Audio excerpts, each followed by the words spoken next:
नमस्ते विद्यार्थियों। आशा है आप खुश होंगे।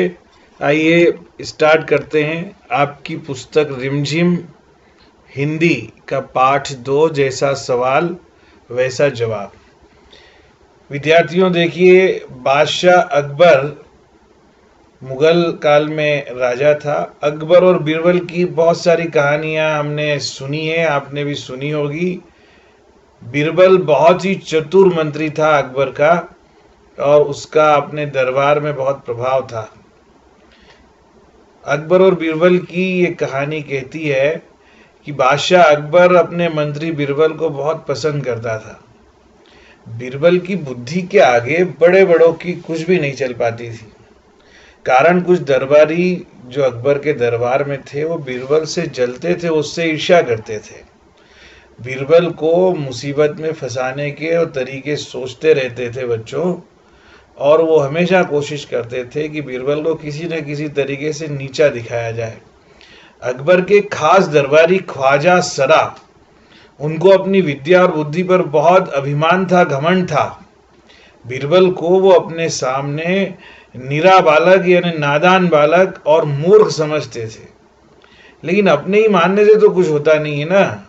दरबार में बीरबल की ही तूती बोलती थी, मतलब दरबार में बीरबल की ही चलती थी, बीरबल का ही प्रभाव था, उसी की बात मानी जाती थी। और ख्वाजा साहब की बात तो ऐसी लगती थी जैसे नक्कार खाने में तूती की आवाज है। नक्कार खाना उस बड़े जगह को कहते थे। वह बादशाह के महलों में मुगल जमाने में एक नक्कार खाना होता था। मान लीजिए कि एक हॉल होता था बड़ा सा, जहाँ पे नगाड़ा बजा करके कुछ घोषणाएं की जाती थी। उस नगाड़े को नक्कार कहते थे, ठीक है। और वहां पर तूती का मतलब होता है, तूती एक ऐसी प्यारी सी चिड़िया रहती है छोटी सी, जो शहतूत के पेड़ पर बैठती है, इसलिए उसको तूती कहते थे, है ना। तूती बड़ी मधुर होती है, उसकी आवाज बड़ी धीमी होती है। तो नगाड़े की आवाज के सामने चिड़िया की धीमी आवाज का क्या महत्व, है ना। तो यही बात यहाँ पे होती है कि एक ताकतवर और मजबूत व्यक्ति के सामने एक कमजोर की क्या पड़ेगी, क्या आवाज, यानी एक कमजोर की क्या चलेगी एक ताकतवर आदमी के सामने। यही यहाँ पे भाव है इसका, नक्कार खाने में तूती की आवाज, है ना। यानी बीरबल अगर नगाड़े की तरह उसकी आवाज गूंजती थी नक्कार खाने में, तो ख्वाजा सरा तो तूती की तरह थे, उनकी आवाज का कोई महत्व बिल्कुल भी नहीं था। इसलिए ख्वाजा साहब की चलती, उनका बस चलता, तो वो तो बीरबल को हिंदुस्तान से निकलवा देते। लेकिन कैसे? एक दिन ख्वाजा ने बीरबल को मूर्ख साबित करने के लिए बड़ा सोच विचार किया और कुछ प्रश्न सोच लिए अपने मन में, और उनको फिर ऐसा विश्वास हुआ कि बादशाह अकबर के सामने अगर ये प्रश्न रखे जाए और अकबर ये प्रश्न जो है बीरबल को सुनाए, तो बीरबल जवाब ही नहीं दे पाएगा। बीरबल के तो छक्के छूट जाएंगे और वो लाख कोशिश करके भी संतोषजनक उत्तर नहीं दे पाएगा। फिर बादशाह मान लेगा कि ख्वाजा सरा के आगे तो बीरबल कुछ भी नहीं है। इसलिए उस जमाने में एक पहनावा था जिसको अशकन कहते थे, बड़ा ढीला ढाला पहनावा था वो, और उस अशकन को पहन करके दाढ़ी को सहलाते हुए ख्वाजा सरा अकबर के पास पहुंचे और अदब से सिर झुका करके बोले, बीरबल बड़ा बुद्धिमान बनता है जहां पना, बीरबल बड़ा बुद्धिमान बनता है। आप भी उसकी लंबी चौड़ी बातों में धोखे में आ जाते हैं। मैं चाहता हूं कि आप मेरे तीनों सवालों के जवाब पूछकर उसके दिमाग की गहराई नाप ले। उस नकली अक्ल के बहादुर की कलई खुल जाएगी। यानी ख्वाजा साहब ने अकबर के कान भर दिए, है ना, चुगली करी और कहा कि वो अपने आप को अकल का बहादुर समझते हैं, उसकी पोल खुल जाएगी अगर आपने मेरे तीनों प्रश्न उससे पूछ लिए तो। अब ख्वाजा ने अनुरोध किया, प्रार्थना की, तो अकबर ने बीरबल को बुलाया और उनसे कहा, बीरबल, परम ज्ञानी ख्वाजा साहब तुमसे 3 प्रश्न पूछा चाहते हैं। क्या बोला अकबर ने बीरबल से कि बीरबल, परम ज्ञानी ख्वाजा साहब तुमसे 3 प्रश्न पूछना चाहते हैं, क्या तुम उनके उत्तर दे सकोगे? बीरबल बोले, जहां पना जरूर दूंगा, खुशी से पूछे। ख्वाजा साहब ने अपने तीनों सवाल लिखकर बादशाह को दे दिए। अकबर ने बीरबल से ख्वाजा का पहला प्रश्न पूछा। क्या था पहला प्रश्न? पहला प्रश्न था, संसार का केंद्र कहाँ है? संसार का केंद्र कहाँ है? जैसे आपने देखा होगा ना, ये वृत्त में केंद्र रहता है, एक गोला बना देते हैं तो जो बीच में सेंटर होता है उसको केंद्र कहते हैं, है ना? मैथ्स में आपने पढ़ा होगा। तो बीरबल ने तुरंत जमीन पर अपनी छड़ी गाड़कर एक निशान बना दिया। बोला, बस यही स्थान चारों ओर से दुनिया के बीचों बीच पड़ता है। यदि ख्वाजा साहब को विश्वास ना हो, भरोसा ना हो मेरे ऊपर, तो वे फीते यानी वो इंच टेप जो आता है ना, जिससे नापी जाती है दूरियां मीटर में, उसको फीता बोलते हैं। तो फीते से सारी दुनिया को नाप के दिखा दे कि मेरी बात गलत है। अगर मैं झूठा हूं तो नाप लो, पता कर लो कि सेंटर में है कि नहीं है। अकबर ने फिर दूसरा प्रश्न किया कि आकाश में कितने तारे हैं? बीरबल ने एक भेड़ मंगवाई और बोला कि इस भेड़ के शरीर में जितने बाल है ना, उतने ही तारे आसमान में हैं। ख्वाजा साहब को इसमें संदेह हो तो बालों को गिनकर तारों की संख्या पता कर ले, कंपेयर कर लो दोनों को कि बराबर है या नहीं, मैं सही बोल रहा हूं कि नहीं। भेड़ के खाल पर जितने बाल है उसके शरीर पर, उतने ही तारे आसमान में हैं। ये ऐसा जवाब दिया बीरबल ने। तब अकबर ने तीसरा सवाल किया कि संसार की आबादी कितनी है? आबादी मतलब जनसंख्या, इस पूरी दुनिया में कितने लोग रहते हैं, ऐसा प्रश्न किया। तो बीरबल ने कहा, जहां पना संसार की आबादी पल पल घटती बढ़ती रहती है, क्योंकि हर पल लोगों का जीना मरना लगा रहता है। ऐसा कोई टाइम नहीं है जब कोई जन्म नहीं ले रहा हो, ऐसा कोई समय नहीं है जब कोई मर नहीं रहा हो।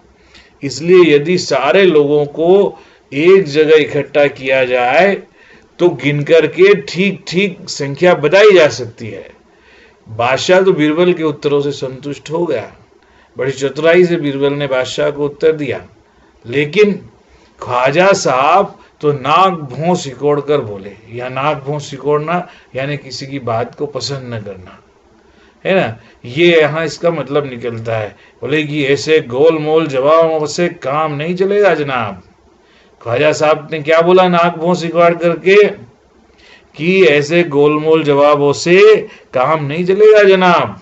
तब बीरबल ने बोला, ऐसे सवालों के ऐसे ही जवाब होते हैं, पहले मेरे जवाबों को गलत साबित करके दिखाओ, तब आगे बात करो। गलत साबित करना मतलब गलत प्रूफ करना कि मैंने जो बोला वो सही है। अगर आपको लगता है आप सही हो तो उनको गलत साबित करो। ख्वाजा साहब से फिर कुछ बोलते ही नहीं बना। जब ख्वाजा साहब से फिर कुछ बोलते ही नहीं बना, तब क्या हुआ?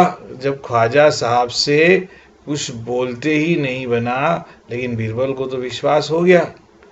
मतलब क्या है कि ख्वाजा साहब चुप हो गए। उन्होंने जो सोचा था कि बीरबल को नीचा दिखा देंगे और बादशाह अकबर को अपने हिसाब से मना लेंगे और बीरबल की छुट्टी हो जाएगी, और जैसे बीरबल की तूती बोलती है इनकी तूती बोलने लगेगी। तो बच्चों, बीरबल बहुत चतुर था। उसने चतुराई से प्रश्नों के जवाब दिए। जितनी चतुराई से ख्वाजा सरा ने जवाब रखे, उससे ज़्यादा चतुराई से बीरबल ने जवाब दिए। इसीलिए जैसे उन्होंने सवाल पूछे तो वैसे ही उन्होंने जवाब दिए। क्या सवाल पूछे कि धरती का केंद्र कहाँ है? अब क्या ये भी कोई ऐसे पॉसिबल है बताना कि धरती का सेंटर कहाँ है? कोई आदमी बता सकता है क्या? इसीलिए उन्होंने जवाब दिया कि ये छड़ी लगा दी यहाँ पे कि नाप लो, ये धरती का सेंटर है, चारों तरफ धरती बराबर है इसके, है ना? और जब उन्होंने पूछा कि आसमान में तारे कितने हैं, तो आसमान के तारे आज तक कोई काउंट कर पाया? ऐसा सवाल था तो जवाब भी वैसे ही दिया बीरबल ने कि भेड़ के बाल भी कोई गिन सकता है क्या? बोले इस भेड़ में जितने बाल है उतने ही तो आसमान में तारे हैं। न कोई भेड़ के बाल गिनने बैठता और न तारों को काउंटिंग होती। इसलिए जैसे सवाल किया वैसे ही उन्होंने जवाब दिया। फिर उन्होंने पूछा संसार की जनसंख्या कितनी है? तो पूरी दुनिया की जनसंख्या कोई काउंट करके बताता है? आज तक दुनिया की जनसंख्या काउंट नहीं हुई, है ना? वैसा ही जवाब दिया बीरबल ने। इसलिए आपका जो ये पाठ है, कहानी है, ये बिल्कुल इसका शीर्षक भी सही है कि जैसा सवाल वैसा जवाब। बच्चों, अब आपको क्या करना है, मैंने ये आपकी पुस्तक में कुछ शब्दों को अंडरलाइन कर दिया है। कोई भी कहानी पढ़ें, कुछ भी पढ़ें, आप हिंदी में कविता पढ़े, कहानी पढ़े, तो ये बहुत जरूरी है बेटा कि जो शब्द आते हैं उनका मतलब आपको पता हो। मेरा तो ये कहना है कि जो शब्द आते हैं उनका अपोजिट क्या है, उनका उल्टा अर्थ क्या है, उनका पर्यायवाची क्या है। शब्दों के साथ साथ क्या होता है, कहानियों में, बातों बातों में मुहावरे भी आते हैं, लोकोक्तियां भी आती है, उनको भी अंडरलाइन करना चाहिए। देखो, जैसे बहुत का मतलब क्या होता है, आप इसका अर्थ ढूंढिए। बुद्धि का मतलब क्या होता है, दरबारी किसको कहते हैं, मुसीबत क्या होती है, खास क्या होता है, अभिमान क्या है ना, मूर्ख क्या है, नक्कार खाने में तूती की आवाज और तूती बोलना, ये दो मुहावरे हैं। और सारे मुहावरे आप अब ऐसे छोटी कक्षा से ही नोट करते जाएंगे, समझते जाएंगे, तो आपके पास एक बड़ा शब्दकोश हो जाएगा। अगर हमारे पास शब्द है, शब्दों का अर्थ है, तो हमारे प्रश्न, हमारे उत्तर और हमारे बोलने का तरीका और हमारी शैली, ये सब बहुत अच्छे हो जाते हैं। इसलिए ये आपकी सुविधा के लिए मैंने शब्द अंडरलाइन किए हैं। अगर आपको मेरी कहानी ये ठीक लगी है, आपको कुछ भी समझ में आया है, तो बच्चों आप कमेंट्स में इन शब्दों के अर्थ बताएं। और आप कुछ प्रश्न भी बना सकते हैं। इस किताब में तो प्रश्न दिए ही हुए हैं, हिंदी की बुक में 4-5 प्रश्न पीछे, लेकिन आपको इसके अलावा और क्या क्या प्रश्न बन सकते हैं वो प्रश्न बनाना चाहिए। आप बनाइए, मुझे कमेंट्स में भी लिखिए। और इसके बाद हम एक इस पाठ की एक्सरसाइज का वीडियो डालने वाले हैं, जिसमें शब्दार्थ, प्रश्नोत्तर, कक्षा कार्य, गृह कार्य सब कुछ आएगा। अपनी बात को मैं यहीं समाप्त करता हूँ। बहुत बहुत धन्यवाद। जय भारत, जय हिंद।